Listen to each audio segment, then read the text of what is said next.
Hello. So let's keep going. The last two videos, I went through the calculation of the electric field due to a ring of charge and a disk of charge. And in this video, I want to work out the electric field due to a continuous line of charge. Just a heads up, the integral we will be left with is a little more complicated than the ones we saw in the last two videos. It'll involve a trig substitution, but you guys can do it. I have faith in you. All right. So let's continue. Again, we're going to limit ourselves in this video to uniform distributions of charge. All that does is just make the integral a little bit more fun. But, all right, if you have a variable charge density. So the situation we're going to have here is the following. We're going to imagine we have X, Y, and Z. And then what we're going to do is we're going to put in charge, and we're going to spread the charge along the Z axis.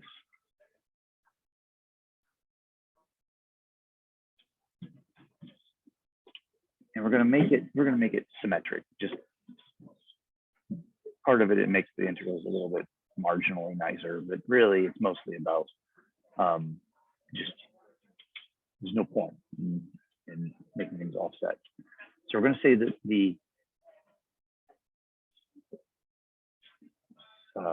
the total length is going to be L, and it's just a fixed. I'm going to use capital L because it's a fixed number.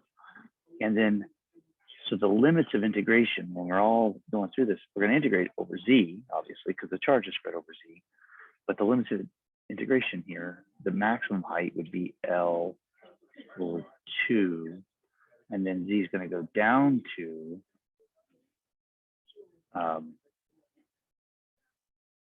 goes all the way down here to minus L over 2.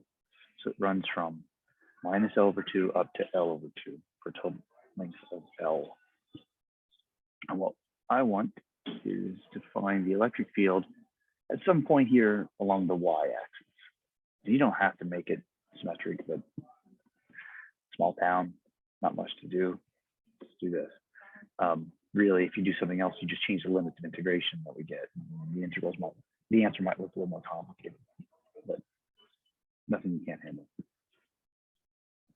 Okay, so it's a line. That's 1D. So we should be thinking about lambda as our charge density. The geometry is going to be described by an arc length, ds, which in this case, ds is simply dz. Nice and simple.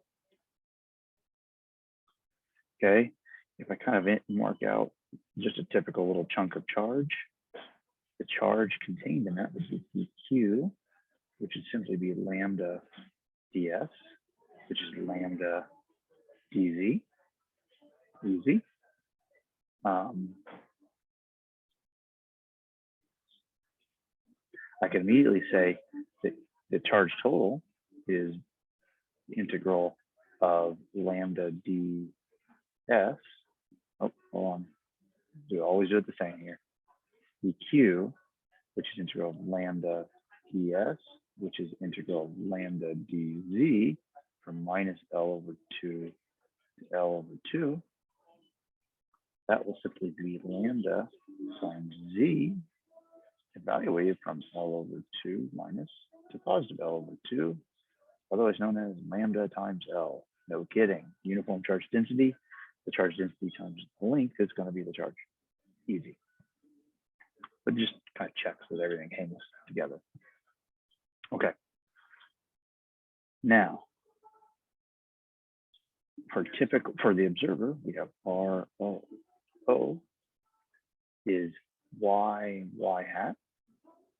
The source charge of, pick a typical chunk, not something at the edge, something kind of out in the middle somewhere. It's going to be at a height, at a position z along the z-axis. So RSO equals final minus initial y hat minus z hat. Magnitude of RSO is square root of y squared plus z squared, z. The unit vector r hat SO is simply y hat minus z hat over square root of y squared plus z squared. Okay, so I think we have all the geometry and this kind of standard bits here and there. So we can work out the electric field. Say the electric field is the sum of all the small electric fields. Because remember, what's the kind of paradigm of the way that we're breaking continuous distributions down is to think of continuous distributions as a whole bunch of little point charges of differential size, and then we add up their effects using the superposition principle. Okay, so that's our kind of mental framework for continuous distributions.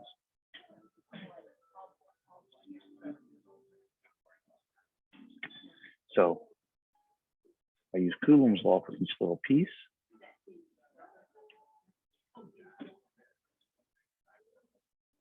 Oh, almost forgot my 4 pi epsilon naught. Don't forget that. Now I can pull it all together. I can plug in all the things I've got. This is 1 over 4 pi epsilon naught.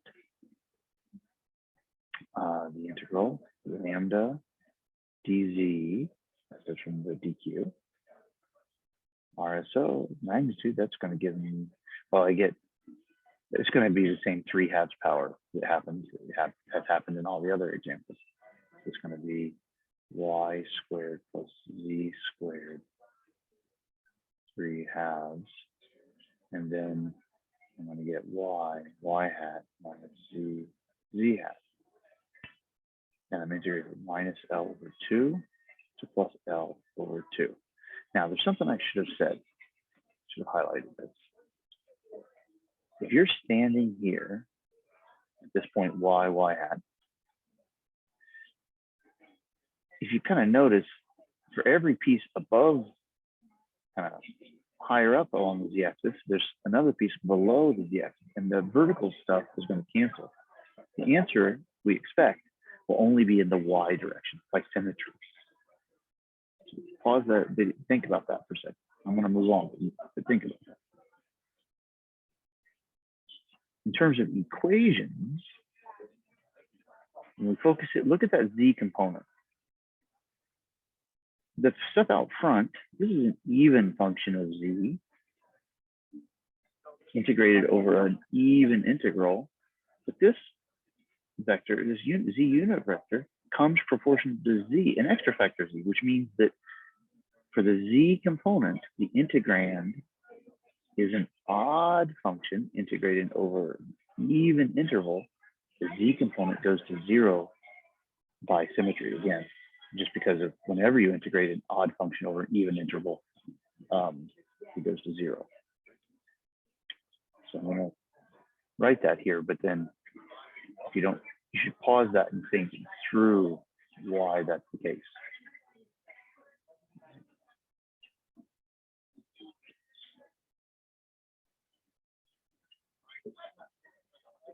Odd function of z over even interval. Okay, so just think about it. And it has to be, maybe try some examples. Like integrate an odd function over, integrate y equals x from -1 to 1. You get 0. Odd function over an even interval always gives 0. Okay, this is what we have to work on. Okay, so let's kind of rewrite it just so we have everything written down. So the electric field that we worry about is 1 over 4 pi epsilon naught. And we're integrating over z, so I can pull y and y hat and pull all that out. Lambda y hat times y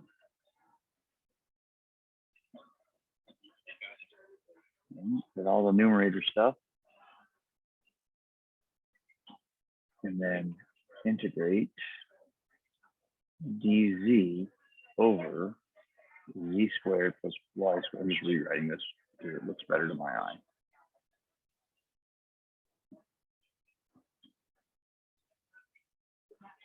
Okay, pulled out all the constant stuff. Now I have this integral. Now it looks very similar to the integral we had for a disk, but it's not. When we had the disk, we had RdR. We had an extra factor in the numerator. Here we don't have that. This is a trig subintegral, but no problem because we are math magicians. Just simply recognize this. This kind of looks like a hypotenuse. Let's write a triangle with this as a hypotenuse.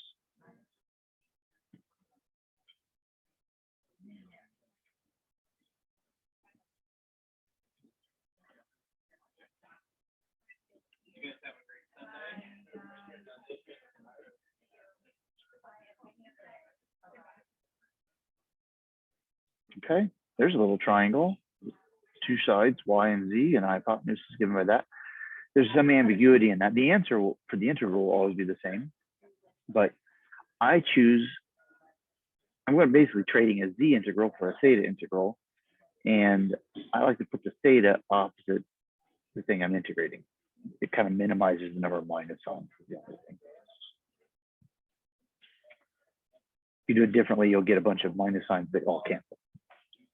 Okay, so if I do that, I write this out, I would say, first of all, I'd say tan theta is z over y, opposite over adjacent.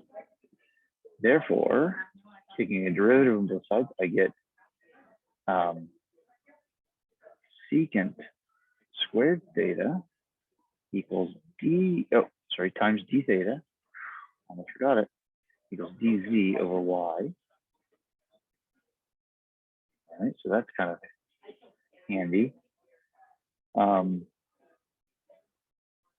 And then similarly, I can write the square root z squared plus y squared. That looks like, I could write it using z. Z is variable, so I'd like to use constants as much as I can. And I notice, oh wait, y divided by that is simply cosine. So for working out the differentials, I use tangent. Almost always. For the other algebraic relationships, I try to use the constant pieces. So in this case, the y variable or constant rather than z's. It's not that you can't do it the other ways, but this just minimizes the amount of work. All right. Okay, so then I look up here and I say, oh wait, I don't have 1/2 power, I have 3/2. So what I really want to say then is 1 over z squared plus y squared to the 3/2. That's going to be cosine theta cubed over y cubed. Just cubing this top relationship and moving the y around. And then let's plug it all in. So if I do all that, my electric field becomes 1 over 4 pi epsilon naught y times lambda y hat. And then I have an integral dz. Well, dz is d theta times y times secant squared theta. Just rearranging that. And then the denominator, I need to multiply by cosine cubed theta over y cubed.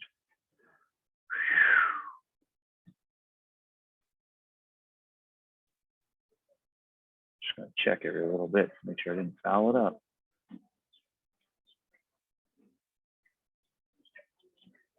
Yep, I'm good. Whew. That looks terrible. But remember, y is a constant, so we can pull that out. 1/4 pi epsilon naught lambda y hat. And then I have y to the 1, 2 upstairs, 3 downstairs. That's divided by y times the integral d theta. And then secant is 1 over cosine. Remember, secant is 1 over cosine. So that means the secant squared cancels 2 of the 3 powers.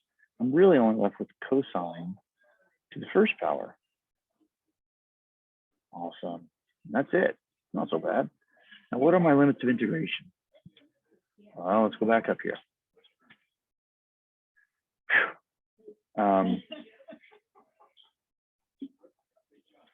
You know what? We'll come back to that in a minute. Well, to get the answer, remember this triangle. That'll help us. Okay. Integral of cosine is sine. So this becomes 1/4 pi epsilon naught lambda y hat over y times sine of theta. And I have to integrate my limits. So theta minus and theta plus. So now I come back to my triangle. Remember, I had z squared is z squared plus y squared and y.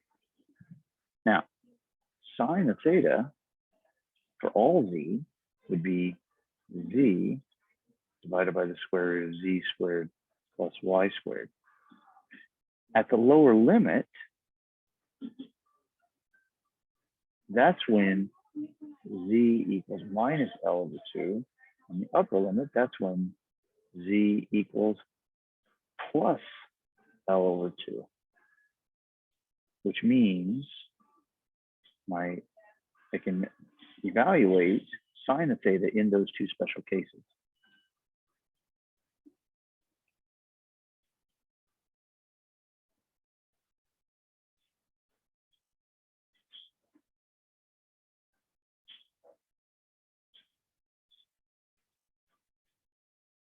Upper limit minus lower limit.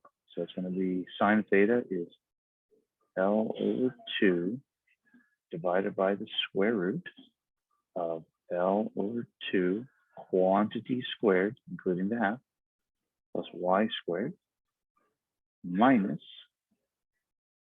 negative L over 2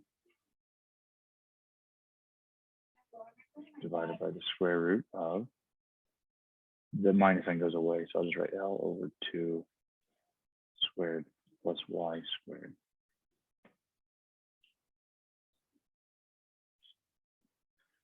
And look what happens here. We have a double negative, which means they add up. And then L over 2 plus L over 2 gives me L.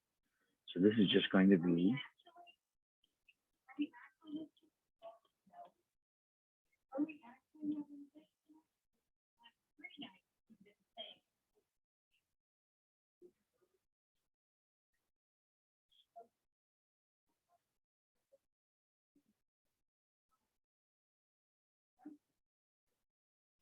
I'm gonna keep the L stuff first.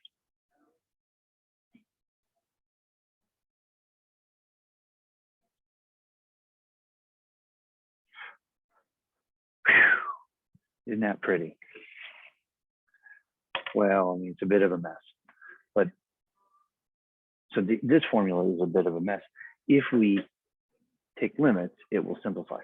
Again, you can express it in terms of Q by saying that Q equals lambda L. You could regroup things. That might be more convenient. But what I want to highlight is what you get if the line becomes infinitely long, but we hold the charge density constant. So we have uniformly spread out charge along a line. as with the disk example, that would be an infinite amount of charge. You can't really do that. But again, if you have a wire sitting next to an electron, it might as well be infinite. So it's a good approximate formula. So we can also work out an infinite wire.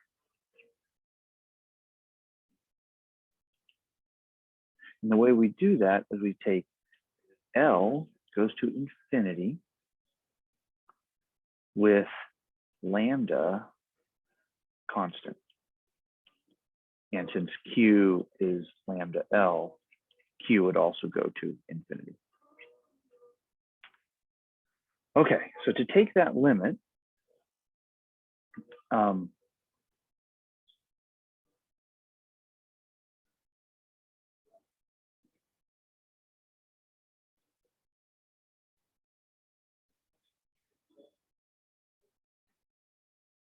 sorry, I was a little afraid that I made a mistake, and I was mentally running through the calculation using another way that I'm going to teach you guys called Gauss's law. So okay, all right. So the way we will do this is we take L to be big. Now, if L is big and Y is finite, keep Y constant.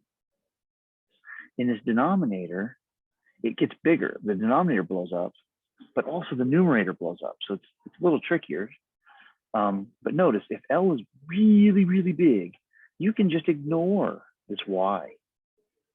So in this limit, this thing in parentheses is going to become L divided by pretty much L over 2 squared and square rooted, just ignoring the Y, which is just a factor of 2. So the electric field from infinite wire or infinite line, that's a better, it may not be made of metal, is in that case going to be 1 over 2. Oh, the 4 goes away because the 2 cancels it. 2 pi epsilon naught lambda, and then we had y hat over y. And this is for an infinite charge, and we're asking about what happens along the y-axis. That's what we get. So it points in the y direction. But if you, with a little bit of thought, we see that, you know, a line is rotationally invariant, which means that actually a better way to write this, to make the symmetry manifest, is to write this as 1 over 2 pi epsilon naught lambda r hat, or r is the cylindrical vector that radiates away from the wire over r. And r is the cylindrical radial coordinate away from the wire. Okay, so what I want to say is, so we get electric field, and it does not depend upon where you are vertically, which makes sense because if the wire is infinite, it can't tell the difference between z equals 1 or z equals 2 because it's got to treat them all the same. Can't know about them. So I just want to finish here and note the power. An infinite wire has the first power. I'll even write it there. First power. So notice what we have. For a dipole, so we had plus, minus, we had a 1 over r cubed. For a monopole or point charge, we had 1 over r squared. For a ring, we showed that in class that if you get far away, it basically looks like a point charge when you're far away from a ring, or a disk would be the same. But then we had these other limits. We could have an infinite wire or infinite line or maybe we should say long. That's probably a better way to say it, but what we actually needed, right? So that's where you have charge spread out over a long wire.